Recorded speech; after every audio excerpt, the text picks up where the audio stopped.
नमस्कार विद्यार्थी मित्रांनो, स्वागत आहे आपल्या BMS मराठी ॲपवरती। तर आता आपण द्रव्यगुणचा 6वा चॅप्टर सुरू करत आहे, ज्याचं नाव आहे वीर्य।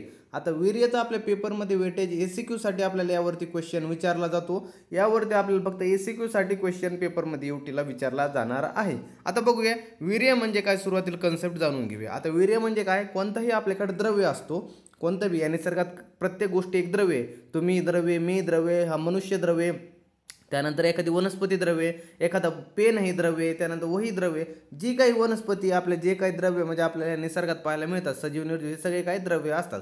आता द्रव्याचं काय म्हटलंय, कोणत्याही द्रव्याची एखादी कार्य करायची क्षमता, एखादं द्रव्य कोणती तरी कार्य करण्याची ॲक्शन पोटेन्सी दाखवतो, त्याला आपण वीर्य असं म्हणतो। आता ॲक्शन पोटेन्सी म्हणजे कसं म्हणता येईल आपल्याला, तर आता मी तुम्हाला सुरुवातीला सांगतो। एक आपल्याकडे गुडूची हा द्रव्य, आता गुडूची हा द्रव्य आपल्याकडे, आता हा द्रव्य काय करतो, नॉर्मल तुम्हाला माहिती आहे फीवर म्हणजे आपण काय त्याला म्हणतो, ज्वर। आता फीवरवरती काय करतो, हा काम करतो, म्हणजे काय करतो, फीवर आलं तर कमी करतो, म्हणजे हा जर कर्म काय झालं, ज्वरग्न ह्याचं काय झालं, कर्म झालं, म्हणजे ज्वरग्न फीवरला कमी करण्याचं काम करतो, ज्वरग्न हे कर्म झालं। आता ज्वरग्न कर्म कशामुळे ह्याच्यामध्ये, तर ह्याच्या ह्या वीर्यामुळे। म्हणजे काय म्हटलंय, एखाद्या द्रव्यामध्ये त्याची जी ॲक्शन पोटेन्सी असते, त्याची जी ॲक्शन पोटेन्सी असते, एखादी कर्म करण्याची काहीतरी सामर्थ्य असतं त्या द्रव्यामध्ये, ते म्हणजे वीर्य। आता नॉर्मल तुम्हाला माहिती आहे, तुम्ही हे लेक्चर पाहताय, तुमच्यामध्ये वीर्य। आता वीर्य म्हणजे काय, तुम्ही जे एखादे तुम्ही एक द्रव्य आणि तुमच्यामध्ये काहीतरी ॲक्शन पोटेन्सी, एखादं कर्म करण्याचे काहीतरी सामर्थ्य, तर ते तुमचे वीर्य। म्हणजे काय म्हणता येईल, आता एखादा आपल्याकडे विद्यार्थी कॉलेजमधला एकदम नॉर्मल साधा ॲव्हरेज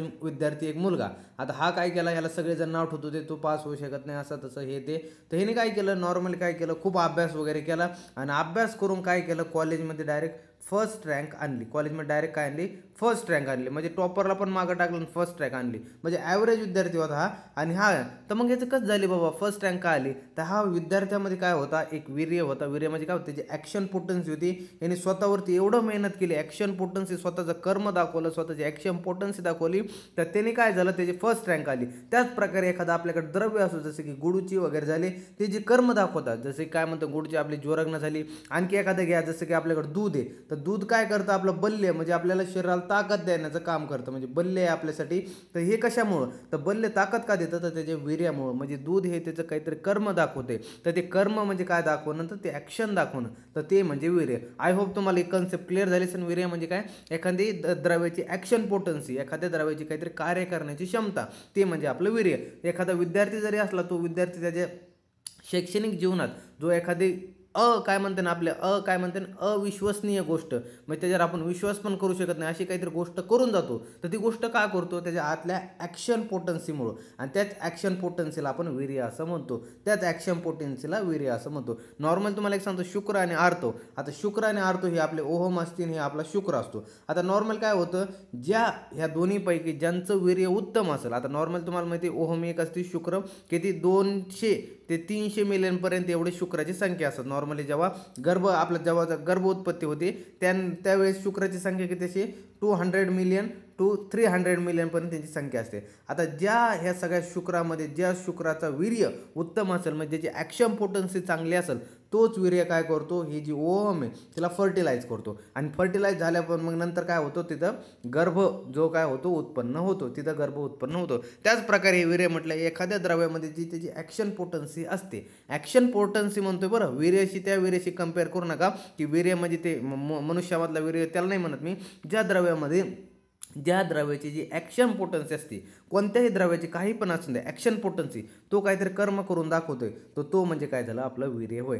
तर समजली कन्सेप्ट। आता वीर्य जाणून घेऊया काय म्हटलंय। आता वीर्याचा बघा, इथं आपल्या निरुक्ती आली सुरुवातीला। निरुक्ती म्हणजे काय, बघा वीर्य हा शब्द कसा बनलाय, तर काय म्हटलं बघा, वीर विक्रांतो कर्म सामर्थ्य भवती आणि नैती वीर्यम। तर आपल्या हा श्लोक आला पाठ करायचा, म्हणजे काय म्हटलंय, वीर विक्रांतो या धातूपासून वीर्य हा शब्द बनलेला आहे। समजलं, वीर विक्रांतो या धातूपासून वीर्य हा शब्द बनलेला आहे। म्हटलं ना, वीर विक्रांतो कर्म समर्थ भवती आणि इति वीर्यम। तर अशा प्रकारे हा श्लोक होता, ध्यानात ठेवा। आता पुढे बघा काय म्हटलं, आता आपल्याला आले वीर्याची व्याख्या, किंवा आपण याला लक्षण म्हणतो। तर काय व्याख्या आली, येन कुर्वन्ति तद वीर्यम, म्हणजे काय म्हटलं, येन कुर्वन्ति तद वीर्यम, म्हणजे ज्याच्यामुळे कार्य घडून येते तो वीर्य होय। म्हणजे ज्याच्यामुळे कार्य घडून येते, एखाद्या द्रव्यामध्ये जे त्याच्याकडून कार्य घडून येते। आता एखादा ॲव्हरेज मुलगा होता, त्याने टॉप मारलं, त्याने त्याच्या कॉलेजमध्ये टॉप मारलं. तर टॉप का मारलं, तर त्याचे ते वीर्य होतं, त्याच्या आतलं जे सामर्थ्य होतं ते वीर्य होतं. त्या वीर्याने काय केलं, त्याने काहीतरी कर्म घडून आणलं, ते काहीतरी कर्म घडून आणलं. त्या कर्माने त्याला काय झालं की त्याने टॉप मारलं. त्याचप्रकारे एखाद्या द्रव्यामध्ये जे काही कार्य घडून येतं, एखाद्या द्रव्यामध्ये ज्याच्यामुळे जे कर्म घडून येतात त्या द्रव्याद्वारे, तर त्याला आपण वीर्य असं म्हणतो. समजलं वीर्य म्हणजे काय. नंतर हिंगू. आता हिंगू म्हणजे इथं काय दिलं उदाहरण, हिंगू आहे आपल्याकडे. आता हिंगू काय करते, नॉर्मली वाताचं शमन करते. तर तो हिंगूचे जे वात शमन झालं तर त्याचे उष्ण गुणामुळे झालं. तर उष्ण गुणामुळे हिंगूचं वात शमन झालं. तर जो उष्ण आहे तो ते हिंगूचा काय झाला, वीर्य इथं ठरला. समजलं. म्हणजे हिंगूमुळे वाताचं शमन झालं. तर हिंगू हा त्याचा गुण होता, उष्ण गुण. तर इथं जो वीर्य ठरला, तर हे काय झालं, ज्याच्यामुळे कर्म झालं तर तो काय झाला, त्याचं वीर्य झाला. तर मग उष्ण हा त्याचा काय झाला, वीर्य झाला. समजलं व्याख्या. आता पुढं बघूया काय म्हटलंय. आता काय आलंय, गुण आणि वीर्याचा भेद. आणि गुण आणि वीर्याचा भेद. आता गुण आणि वीर्यामध्ये कसा भेद पडतो, नॉर्मल तुम्हाला सांगतो. जे वीर्य असतो, तर आपला हा वीर्य आलो, तर वीर्यामध्ये काय असतं, नॉर्मली गुण असतात. वीर्याच्या आतमध्येच काय असतं, गुण असतात. पण काय म्हटलंय, जे वीर्याच्या आतमध्ये गुण आहे, पण हे जो गुण आहे का, हा वीर्यापाशी कसा म्हणता येईल, वीर्य हा याच्यापेक्षा प्राधान्य आणि गुण कसा ह्याच्यापेक्षा ही नाही. त्यासोबत काय म्हटलंय, आता गुण आणि वीर्य हे दोन्ही सारखे आहेत का. आता नॉर्मल बघा ना, वीर्य हा घर आहे आणि हा एक गुण काय करला त्याच्या राहतोय. तर म्हणजे हा झाला घर मालक आणि हा झाला त्यामध्ये भाडेकरू. आता घर मालक आणि भाडेकरू यांची कुठं बराबरी होऊ शकते का, नाही ना. त्याचप्रमाणे म्हटलंय की जे वीर्य आणि गुण आहे या दोघांमध्ये कुठंही समानता आपल्याला पाहायला मिळत नाही, यामध्ये आपल्याला भेद पाहायला मिळतात.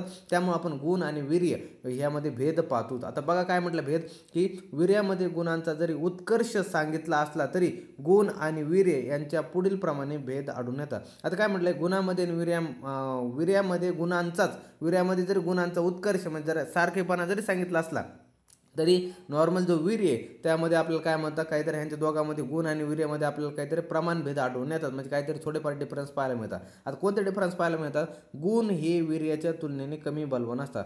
जो काही गुण असतो तो वीर्याच्या तुलनेने कमी बलवान असतात. नॉर्मल तुम्हाला माहिती आहे, द्रव्याच्या आतमध्ये गुण असतो आणि कसं वीर्य कसं असतो, ॲक्शन पोटन्सी असते. एखाद्या द्रव्यामध्ये जर त्याचं वीर्य जर उत्तम असेल तर त्याची ॲक्शन पोटन्सी खूप असते, तीव्र असते. आणि ज्याच्यामध्ये जेवढं वीर्य लो तर त्याची जेवढी ॲक्शन पोटन्सी तेवढी कमी. तर जेच म्हटलं की एखाद्या द्रव्यामध्ये जेवढा जास्त वीर्य तुलनेने जास्त असेल तर त्याची तेवढी जास्त काय असतं की बल जास्त असतो, त्या वीर्याची ॲक्शन पोटन्सी जास्त असते. पण गुणाचं आणि वीर्याची कुठेही तुलना होऊ शकत नाही. पण काय म्हटलं, गुण हे वीर्याच्या तुलनेने कमी बलवान असतं. नॉर्मली वीर्य सगळ्यात बलवान असतं, सगळ्या द्रव्यामध्ये बलवान जे असतं ते वीर्य असतं. त्याच्यानंतर मग काय येतं, गुण येतात, मग रस येतात, मग विपाक येतात. अशा प्रकारे पुढे सिक्वेन्स चालत राहते.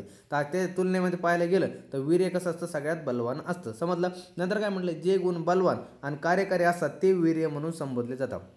आता यामध्ये कसं असतो, जो हीन असतो, जो वीर्यापेक्षा हीन असतो, जे वीर्यापेक्षा हीन असतो त्याला आपण गुण म्हणतो. आणि जो वीर्याच्या बराबरीचा असतो किंवा ताकदचा असतो किंवा वीर्यापेक्षा थोडे गुण जास्त असतात त्याला आपण काय म्हणतो, वीर्य असं म्हणतो. आता तुम्हाला नॉर्मल जे माहिती आहे, काही गुण असे आपण त्यांना वीर्य म्हणून संबोधलं जातं. तर बघा कोणकोणते गुण आहे, गुरु, लघु, मृदू, तीक्ष्ण इत्यादी. आणखी काही द्रव्य ते तुम्हाला पुढं जे अष्टविध वीर्य आहे त्यामध्ये समजून जातील. त्यामध्ये असे काही आपले गुरुवादी गुण आहेत, ते गुरुवादी गुणांना आपण काय म्हणतो, वीर्य म्हणून संबोधलं जातं. कारण की यांचे जे कार्य म्हणजे यांचं जे बलवान आणि यांचं कार्यकारी जे कार्य आहेत ना ते वीर्याप्रमाणेच असतात. म्हणजे बलवान असतात हे गुण स्वरूपाचे, हे गुण कसे बलवान असतात, कार्यकारी असतात, म्हणून आपण याला वीर्यसुद्धा म्हणतो. तर आता बघा पुढं काय म्हटलंय, वीर्य शरीरामध्ये दीर्घकाळ अधिवास करते. आता वीर्य नॉर्मल काय करतो, लॉंग टर्मसाठी बॉडीमध्ये असतो. कारण की ॲक्शन पोटन्सी आहे ना, बॉडीचं जे काही कर्म होणार आहे, काहीतरी म्हणजे अविश्वसनीय काहीतरी कर्म करणार आहे, काहीतरी ॲक्शन पोटन्सी. आता गुडूची कसं जोरानं कर्म करणार आहे, तर हे जे ते ॲक्शन पोटन्सी काहीतरी ॲक्शन पोटन्सी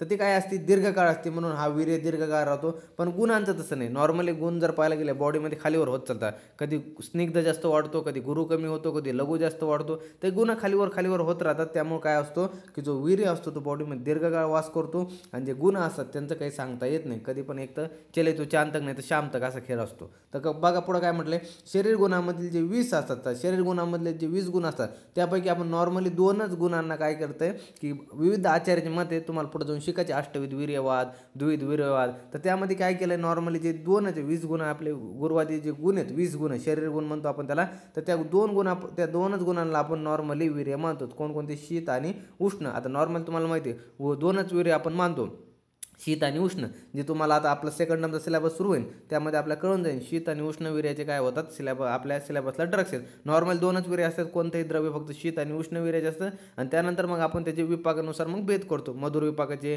त्यानंतर आम्ल विभागाचे, कटू विभागाचे, असे त्याचे भेद करत चालतो. नॉर्मल जर पाहायला गेले तर आपल्याकडे वीर्य फक्त दोनच, शीत आणि उष्ण. नंतर बघा काय म्हटलंय गुणांमध्ये काय म्हटलंय सार्थ, पराधी, त्यानंतर इच्छा, द्वेषादी गुणांचा समावेश होतो. त्यानंतर काय म्हटलं वीर्यामध्ये नाही. आता गुणामध्ये जर पाहायला गेले तर सार्थ गुणमध्ये पाहायला मिळतात तुम्हाला, त्यानंतर पराधी गुण जे 10 गुण असतात, त्यानंतर इच्छा, द्वेष आदी जे गुण आहेत ते गुणांचे नॉर्मल भेद पडतात, जे की तुम्ही गुण आपण जेव्हा चॅप्टर शिकलो होतो त्यामध्ये तुम्हाला मी शिकवलं होतं की गुणांचे नॉर्मली भेद पडतात.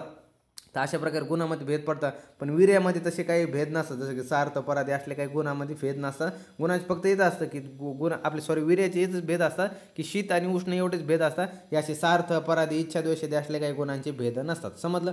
आता पुढं बघूया काय म्हटलंय. आता बघा वीर्याचे स्वरूप. आता वीर्याचे नॉर्मली कसं स्वरूप आलंय, आता हे बघा. आता काय असतं एक तुम्हाला सांगतो की विविध आचार्याचं काय होतं इथं मतभेद होते की विविध जे आचार्य होते, आचार्य सुश्रुत होते, आचार्य वाग्भट होते, आचार्य चरक होते, तर यांचे जे होते त्यासोबत नागार्जुन वगैरे आहेत आपल्या पुढं पाहायला मिळणार आहे. तर हे काय म्हणत होते की यांचे विविध यांचे काय मतभेद होते की ह्यांचं काय म्हणणं होतं, कोणी म्हणत होतं दोनच वीर्य आहेत, कोणी म्हणत होतं अष्टविध वीर्य, तर ह्यांचे एकमेकांमध्ये भेद होते. तर तेच वीर्याच्या स्वरूपमध्ये शिकायचे. जे वीर्यावरती मतभेद झाले यांचे काही आपापले भिन्न भिन्न मत मांडले. कोणी म्हणायचे दोनच वीर्य जे शीत आणि उष्ण, कोणी म्हणायचे 8 वीर्य शीत आणि उष्ण सोबत आणखी काही जे आपले गुरुवादी गुण आहे तर ते सुद्धा वीर्यामध्ये येतात. तर ते अशा विविध आपल्याला भेद पाहायला मिळतात, म्हणजे भिन्न भिन्न मतं पाहिजे तर तेच आपल्याला यामध्ये शिकायचं. आता काय म्हटलंय वीर्या स्वरूपी संबंधी मते वीर्याचे निश्चित स्वरूप काय आहे याबद्दल भिन्न भिन्न मत सांगितलेले. जसं की यावरती 3 मुख्य प्रवाह म्हणजे 3 मुख्य ह्याच्यावरती काय आपल्याला की काय म्हणते ना आपले वाद यावरती शिकायचे. 3 मुख्य वाद शिकायचे.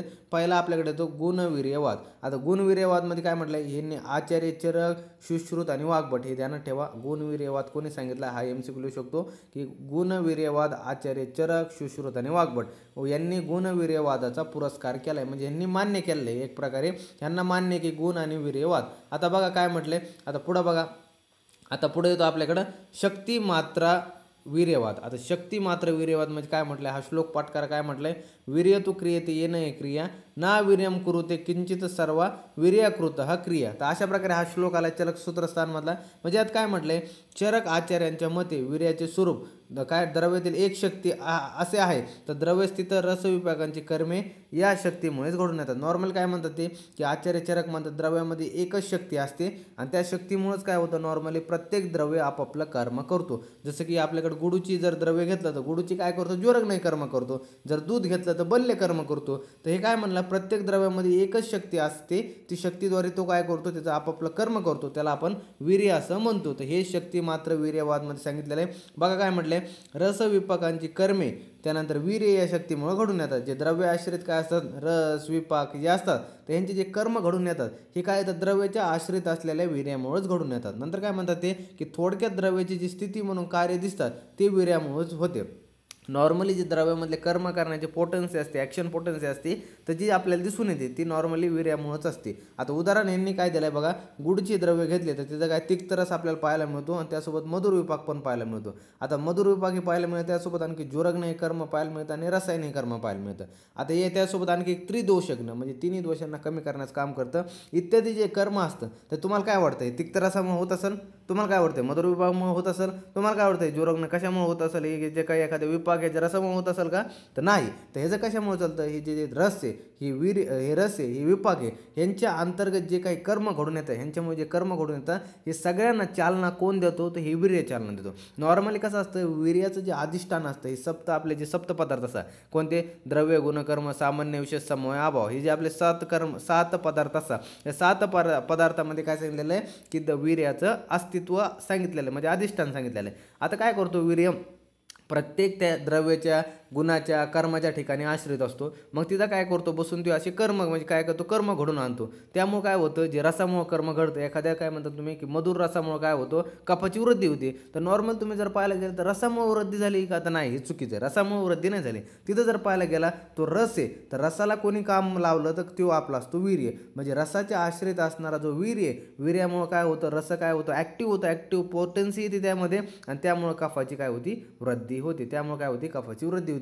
तेच म्हटलंय की जे रस आपले जे सप्तपदार्थ आहे, सप्तपदार्थाचे अधिष्ठान कोण असतो, आश्रित कोण असतो, की जो आपला वीर्य असतं तर वीर्यामुळेच सगळे काय कार्य संपन्न होतात, त्यामुळेच आपण शक्ती मात्र वीर्यवाद याला सांगतो. शक्ती मात्र म्हणजे ज्याची शक्ती जास्त आहे तर तो असा वीर्य, तर शक्ती मात्र वीर्यवाद अशा प्रकारे म्हटले. आता बघा काय म्हटलं, हे जे गुडूचीच पाहत होतो, एक तिक्त रसाची मधुर विपाकीची जोरग्न रसग्न हे कर्म आहे, त्यासोबत त्रिदोषग्न कर्म आहे. त्यानंतर काय इत्यादी गोडूची जे काही म्हणून आपण कर्म घडतात तर हे तिच्या असलेल्या वीर्य या शक्तीमुळेच घडतात. वीर्य ह्या शक्तीमुळं घडतात.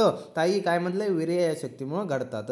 नंतर काय म्हटलंय, या वीर्याचे जे अधिष्ठान आहे ते अधिष्ठान काय म्हटलंय, रस विपाक इत्यादी आहे. म्हणजे आपले रस विपाक वगैरे आहेत ना, जे सप्तपदार्थ आहेत त्या इत्यादी जे द्रव्य सप्तपदार्थ असते त्यामध्ये हे वीर्याचे अधिष्ठान सांगितलेलं आहे. त्यामुळे जे पदार्थाचे कार्य संपन्न होतात. नॉर्मल जे आपले सप्तपदार्थ असतात, द्रव्य गुणकर्म सामान्य विशेष समूह अभाव, तर हे जे सप्तपदार्थ आपले वगैरे झाले ते सप्तपदार्थामध्येच काय असतो, आपला द्रव्य लपलेला असतो, द्रव्य बसलेला असतो, त्यामुळेच ते कार्य घडतात, त्यामुळे ते कार्य संपन्न होतात. त्यामुळेच आपण ह्याला वादाला शक्ती मात्र वीर्यवाद असं म्हटलेलं आहे. हा कोणी आचार्य चरक यांनी दिलेला आहे. आता बघा काय म्हटले, पुढं काय म्हटलंय, यालाच काय म्हटलं, यालाच शक्ती मात्र यालाच शक्ती मात्र वीर्यवाद म्हणतात. समजला, शक्ती मात्र वीर्यवाद. पेपरवरती तुम्हाला SQ विचारला जाऊ शकतो यावरती, त्यामुळे छान प्रकारे याला कव्हर करून ठेवा. आता बघूया पुढं काय म्हटलं, त्यासोबत MCQ तो विचारले जाऊ शकतं. आता बघा पुढं काय म्हटलंय, द्रव्य वीर्यवाद. आता द्रव्य वीर्यवाद म्हणजे काय म्हटलंय, आता नॉर्मल तुम्हाला सांगतो, यामध्ये काय होते, जे आपले आधुनिक शास्त्रकार होते ते काय म्हणतात की प्रत्येक द्रव्यामध्ये असा एखादा काय असतो की प्रत्येक द्रव्यामध्ये एक काहीतरी वीर्य करणं म्हणजे कर्म करणारा काहीतरी अंश असतो. म्हणजे काय होतो, काहीतरी कर्म करतोय त्या द्रव्य, त्यांना माहिती, त्यांनी नाव नाही ठेवलं त्यांनी आतापर्यंत, की ते म्हणतात की एखाद्या द्रव्यामध्ये काहीतरी कार्य करतोय, एखादा अंश काहीतरी कार्य करतोय, मग त्या अंशाला ते काय म्हणतात, त्या अंशाला ते वीर्य म्हणतात. म्हणजे आधुनिक शास्त्रकार आहे ते काय म्हणतात, एखाद्या द्रव्यामध्ये काहीतरी कार्यकारी अंश असतो, त्या अंशालाच काय म्हणतात, ते वीर्य म्हणतात. नंतर काय म्हणतात की हा जो वीर्य असतो हा पंचमहाभूत जे आपले, तर ते पंचमहाभूताच्या सार भागापासून बनलाय. म्हणजे सार म्हणजे काय म्हटलंय, सगळ्यांचं सार. जसं की सप्तधातू सार आपण शुक्र मानतो, त्याच प्रकारे काय म्हणतात, ते पंचमहाभूताचा जो सार आहे ते शुक्र आहे. आणि त्याने काय होतं की अशी कर्म घडतात, म्हणजे जसे की जे काही नॉर्मल कर्म घडतात तर हे कशामुळे होतं, ते पंचमहाभूताचं सार आहे जो वीर्य, त्याच्यामुळेच हे कर्म घडतात. हे आपला द्रव्य वीर्यवाद आहे. आता बघ काय म्हटले, काही आधुनिक शास्त्रकार द्रव्यातील एखाद्या उत्कृष्ट कार्य करण्याच्या अंशालाच वीर्य असं मानतात. म्हणजे काय म्हटलंय, आधुनिक शास्त्रकार एखाद्या द्रव्यातील एखाद्या तीव्र उत्कृष्ट म्हणजे एक प्रकारे तीव्र कार्यकारी जो अंश असतो त्याला काय म्हणतात, वीर्य म्हणतात. आणखी काय म्हणते, वीर्य ही शक्ती असून इत्यादी, वीर्य ही शक्ती असून ती पृथ्वी इत्यादी, जे पृथ्वी आपले पंचमहाभूत आहे तर ते पंचमहाभूताचे असतात, ते काय म्हटलंय, वीर्य ही शक्ती असून ती जी पंचमहाभूत असतात त्यांच्या सार भागामध्ये उत्कृष्ट रूपामध्ये असते असे समजावं. म्हणजे नॉर्मल काय म्हटलंय, जे पंचमहाभूत आहे तर त्यांचे जे सार भाग आहे तर सार भागामध्ये काय म्हणते, एक प्रकारे काय असते, ते तीव्र रूपामध्ये त्यांच्या सार भागामध्ये असतं, असं प्रकार म्हटलेलं आहे. नंतर काय म्हटले, उदाहरणार्थ शतावरी वगैरे हे पाहिलंय की शतावरी आणि शीर, तर हे दोन्ही काय असतात आपल्याकडं, दोघांचे काय असतात, इथं मधुर रस असतो, शीत असतो आणि स्निग्ध आपल्याला नॉर्मल गुण पाहायला मिळतात. आता नॉर्मल जर पाहिलं तुम्ही काही पेशंटमध्ये तुम्हाला की जे आपलं शीर असतो म्हणजे दूध होतं, दुधामुळे काय होते, काही जणांना ॲसिडिटी वगैरे पाहायला मिळते किंवा पोटात गॅस वगैरे पाहायला मिळतो, तर त्याला आपण काय म्हणतो, सारक कर्म असं म्हणत असतो, म्हणजे सारक कार्य असं म्हणत असतो. तर नॉर्मली शतावरीमुळे आपल्याला हे कर्म पाहायला मिळत नाही, पण दुधामुळं कर्म पाहायला मिळतं. तर दुधामुळे काय होतं, आपापलं कर्म आहे म्हणजे काहीतरी ॲक्शन पोटन्सी वीर्य आहे, तर मग वीर्यामुळे आपापल्या ॲक्शन पोटन्सीमुळे हे आपल्याला पाहायला मिळतात. आता बघा काय म्हटले, शतावरी व शीर या दोन्हींच्याही ठिकाणी मधुर रस शीत आणि स्निग्ध हे गुण आपल्याला असतात. तर शतावरीमुळे सारक कर्म न घडता फक्त दुधामुळेच आपल्याला हे पाहायला मिळतं. समजलं. आता बघा पुढं, आता हे शक्तीचे पुन्हा दोन प्रकार सांगितले, चिंत्य आणि अचिंत्य. आता चिंत्य आणि अचिंत्य म्हणजे थोडक्यात एक सांगतो तुम्हाला, चिंत्य आणि अचिंत्य म्हणजे काय. आता एखादा कर्म जे आपण म्हणजे एखादा कर्म आपण डायरेक्ट काय म्हणतात की हे अशा प्रकारे कर्म झाले, जसं की गुडुचीचं काय झालं, जुरग नाही कर्म, आपण एखादा कर्म सांगू शकतो किंवा दाखवू शकतो, या द्रव्याने हे कर्म केलं तर ते झालं चिंत्य, म्हणजे ते नॉर्मल सांगू शकतो. पण एखाद्या द्रव्याचं काय असतं, ते कर्म कसं होतं ते आपल्याला नॉर्मली माहीत नाही. जसं की तुम्ही आयफेन वगैरे घेतलं, आयफेन म्हणजे काय म्हणतात आपल्याला, गांजा वगैरे आपलं नॉर्मली, तर ते काय करतं नॉर्मली की प्राणाचा नाश करतं, प्राण हरतो, हे त्याचं कर्म असतं. पण हे प्राणाचं हरण कसं करतो हे आपल्याला नॉर्मल सांगता येत नाही. मग त्याला एक चिंतन करावं लागतं, एक ते काय म्हणते मायथॉलॉजी आपल्याला बनावं लागते. म्हणजे आता त्या काळातले त्यांचे आपापले की सांगतात, ते वाद सांगतात आपापले की ते सांगतात, म्हणजे आता जे आपल्याला नॉर्मल कंडिशन माहिती आहे की कसं नर्वस सिस्टीमला अफेक्ट करतो वगैरे, पण त्या काळी ते एक स्वतःची काय सांगतात, मत सांगताय की ते म्हणताय की त्या काळात म्हणजे ते जो आपला ऐफेन आहे म्हणजे आपला जो गांजा वगैरे तो कसा प्राणाचं हरण करतो ते आपल्याला इनडायरेक्ट सांगता येत नाही, डायरेक्ट सांगता येत नाही. तर इनडायरेक्ट काय म्हणता येते की आपल्याला सांगता येत नाही, तर मग आपल्याला चिंतन करावं लागतंय. मग चिंतन करावं लागतं म्हणजे आपल्याला त्याचं कर्म सांगता येत नाही किंवा दाखवता येत नाही कशा प्रकारे बॉडीमध्ये कसं कर्म करतोय. तर आपल्याला ते कर्म दाखवता येत नाही ना, तर त्याला अचिंत्य म्हणायचं. जे कर्म सांगता किंवा दाखवता येतं त्याला चिंत्य, आणि जे कर्म सांगता किंवा दाखवता येत नाही त्याला अचिंत्य कर्म असं म्हणतो. तर आता बघा पुढं काय म्हटलंय. आता बघा चिंतशक्ती, आता ते सांगितलं ना, चिंत म्हणजे काय, जे कर्म आपण दाखवू शकतो किंवा सांगू शकतो हिने हे कर्म केलंय, तर ते चिंत. आता बघा काय म्हटलं, द्रव्याचे जे कार्याची संगती लावता येते, म्हणजे द्रव्याचे जे कार्य आहे ते आपल्याला सांगता येतं किंवा संगती काय आपल्याला म्हणता येतं, दाखवता येतं की हे अशा प्रकारे ही संगती लावता येते. म्हणजे एखादं कर्म हे दाखवू शकते हे अशा प्रकारे कर्म करते, किंवा आपल्याला त्याचं की अशा प्रकारे हे कर्म झालंय असं म्हणता येतं किंवा दाखवता येतं. त्याला काय म्हटलंय की चिंतशक्ती. त्या कर्माला आपण कारणीभूत असणारी शक्तीच काय म्हणतो, चिंतशक्ती असं म्हणतो. नंतर काय म्हटलंय, गुडुचीच्या तिक्त रसाच्या ठिकाणी असलेले ज्वरग्न कार्य. आता नॉर्मल म्हटलं ना, गुडूची कशा प्रकारे जे कार्य करते, ज्वरात हरण करते, सांगू शकतो आपण, दाखवू शकतो, तर ही झाली आपली चिंतशक्ती. तसं दुधाचे जे मधुर रस असतो तो आपल्या शरीराला बल्यदानाचं कर्म करतो, तर हे काय झाले, चिंतशक्ती झाली. आता अचिंत्य शक्ती बघूया काय म्हटले. आता बघा अचिंत्य शक्ती. अचिंत्य म्हणजे काय म्हटलंय, द्रव्याच्या रसादींच्या ठिकाणी असलेला जो नैसर्गिक भावून वेगळा असणारा द्रव्याच्या एखाद्या कार्याची संगती जर आपणास अशक्य होत असेल, म्हणजे कार्याची संगती न लावता येत नसेल, तर त्या शक्तीला आपण अचिंत्य शक्ती असं म्हणतो. म्हणजे एखाद्या द्रव्यास टिकणारे असणारे जे आपलं कार्य ठरतंय, म्हणजे कार्य होतंय ते आपल्याला सांगता येत नाही किंवा दाखवता येत नाही, तर त्याला आपण अचिंत्य शक्ती असं म्हणतो. उदाहरण दिलं ऐफेन किंवा वत्सनाप किंवा जळफाळ. आता इत्यादी जे द्रव्य आहे ते ह्या ठिकाणी कसं प्राण हरवतोय, कर्म करतं, हे नॉर्मली आपल्याला सांगता येत नाही कसं काय झालं म्हणून, पण याचं आपण काय करतो, चिंतन करतो. म्हणजे काय करतो आपण, विचार करतो ह्याचं असं असं झालं असावं, असं असं याने केलं असावं. मग ते काय करतो आपण, एक संगती लावतो. मग ती संगती लावणे हे अशक्य असते, जे म्हणजे नॉर्मल कसं कर्म झालं आपण दाखवू शकत नाही, त्यामुळे आपण चिंतन करतो. म्हणून आयफेन, वत्सनाप, जयफाळ यांचे जे प्राण हरत्व कर्म आहे हे अचिंत्य शक्ती मग घडून येते, आपल्याला हे मानावं लागतं. तर समजलं, ज्या द्रव्याच्या ठिकाणी असणारे कर्म त्याचं आपल्याला सांगता येत नाही किंवा दाखवता येत नाही, तर ते अचिंत्य. आणि ज्याचं कर्म किंवा आपल्याला कर्म दाखवता येतो किंवा सांगता येतं नॉर्मली कशा प्रकारे होतंय, तर ते आपलं चिंतशक्ती झाली. आता बघूया पुढं वीर्याची संख्या. आता वीर्य संख्या आता नॉर्मली यावरती सुद्धा भिन्न वाद आहे. कोणी 2 वीर्य म्हणते, कोणी अष्टविध वीर्य म्हणते, यावरती खूप जणांचे वाद आहेत. तर म्हणजे वाद आहे म्हणजे यांचे मत आहेत, तर ते आपल्या शिकायचे दोन्ही पण वीर्याची संख्या. आता काय म्हटले, वीर्य संख्येविषयी आयुर्वेदिक शास्त्रकारामध्ये काही मतभेद दिसून येतात. आता जे आयुर्वेदिक आपले शास्त्रकार आहेत त्यांचे आपापले मतभेद आहे. खूप जणांनी आपापले मत मांडले, कोणी म्हणतं 2 आहे, कोणी म्हणतं 8 वीर्य, तर ते आपल्या शिकायचे. त्यामुळे त्यामध्ये प्रामुख्याने 2 मतप्रवाह म्हणजे 2 प्रामुख्याचे आपलं मत आहेत किंवा वाद आहेत. आता काय म्हणतं, खूप जणांनी मांडून गेले, पण 2 जे मुख्य ते आपल्या शिकायचे. आता ते पहिला येतं आपल्याला शक्तिरूप वीर्यवादी, त्याला आपण बहुवीर्यवादी म्हणतो. आता ह्या वादाचा अर्थ काय होतो, नॉर्मल तुम्हाला सांगतो. आपल्याकडे काय असतो, आपल्याकडे द्रव्य असतो, तो काय करतो, त्याच्या ठिकाणी अनेक कर्म करतो. आता एक द्रव्य तो अनेक कर्म करतो. आता नॉर्मल काय म्हणतो आपण की एक काय होता, एक वीर्य होता, एक वीर्य काय करायचा, त्याचं एक कर्म करायचा. जसं की गुडूची काय करायचा, ज्वरग्न कर्म करायचा. नॉर्मल मग झालं, हा वीर्य एक कर्म करतो. मग त्यांचं म्हणणं आलं की गुडूची काय करतो, ज्वरग्न करतो, तेव्हा ज्वरग्न कर्म झालं, त्यासोबत रासायनिक कर्म झालं. आता ज्वरग्न हे त्याचं कर्म झालं, बरं, ज्वरग्न कर्म झालं. मग रसायन हे त्याचं कर्म झालं. त्यानंतर त्रिदोषग्न म्हणजे 3 दोषाचं काय करतो, तो कमी करण्याचं काम झालं. आता हे एक वीर्य नाही करणार ना ह्यांच्यामध्ये, तर हे जे रसायनसाठी हा दुसरा वीर्य, त्यानंतर जो आपला त्रिदोषग्न यासाठी तिसरा वीर्य. म्हणजे यांचं काय म्हणणं आहे की एखादा द्रव्य जो अनेक कर्म दाखवत असेल तर त्याच्यामध्ये अनेक वीर्यसुद्धा असतात, हे त्यांचं मत आहे. म्हणजे जे शक्तिरूप वीर्यवादी आहेत, म्हणजे बहुवीर्यवादी आहेत, ते जे शास्त्रकार आहे, त्यांचं मत आहे की एखादं द्रव्य जर अनेक कर्म दाखवत असेल तर त्यामध्ये वीर्यसुद्धा अनेक असले पाहिजे, तर हे त्यांचं मत आहे. आता बघा काय म्हटलं, द्रव्यामधील विविध कार्यशक्तीमुळे वीर्य ही विविध प्रकारचे असतात असे आचार्य चरक म्हणतात. यांच्यामध्ये द्रव्यामध्ये अनेक शक्ती असतात. आता आचार्य चरक काय म्हणतात, वीर्य काय म्हणतात, विविध कर्म असेल तर त्यामुळे कार्यशक्ती विविध असेल तर त्यामुळे वीर्यसुद्धा अनेक असले पाहिजे. आता बघा काय म्हटलंय ते की बघा उदाहरण निंबू दिलंय, म्हणजे निंबूक दिलंय, तर निंबूकमध्ये या द्रव्यात रोचने कर्म आहे, म्हणजे रुची निर्माण करते. दीपन म्हणजे आपलं काय, जाठरा अग्नी दीपन करतं. पाचन, अन्नाचे पाचन करणं हे कर्म आहे. त्यासोबत शूलग्न जे आपले शूल आहे पोटात वगैरे, म्हणजे वेदना वगैरे, त्या शूलाचा नाश करणार आहे. विविध हे जे कार्यशक्ती आहे त्या इत्यादी झालं ना बघा. बघा ना, रोचन, दीपन, पाचन, शुलग्न हे 4 कर्म इथं घडले. ते 4 कर्म म्हणजे त्यांचं काय म्हणतं, अनेक कर्म. तर अनेक कर्म त्यांचं म्हणणं आहे की अनेक इथं वीर्य असले पाहिजे.